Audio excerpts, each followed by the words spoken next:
অবাস্তব গল্পের মতোই বদলে যায় মানুষ। তাদের কাছে সোনালী দিনের স্মৃতিগুলো পুড়ে যাওয়া ফানুস।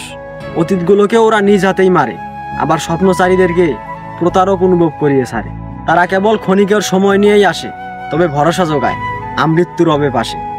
তারা মায়াবতী, তাই মায়া দিয়ে ঘেরা, কখন কি রূপ নেয় বোঝা যায় সারা। যদি সক্ষমতা থাকতো তবে মাইকিং করে বলতাম, কখনো কোনো মায়াবতীর প্রেমে পড়ো না।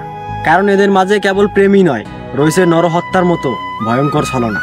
না, বলছি না এরা হত্যা করে, তবে তাদের মায়ার জাদুতে মৃত্যু অবধি মারে। প্রয়োজনে চোখে কাঠের চশমা লাগাও, মায়া নামক শব্দ হতে দূরত্ব বেছে নাও। জানি বিরক্ত হয়ে যাচ্ছ আজকে, শুনতে যাচ্ছ না আর। স্টেশনে পড়ে থাকা পাগলটাও কিন্তু একসময় প্রেমিকই ছিল। সময় করে একদিন গল্প শোনো তার।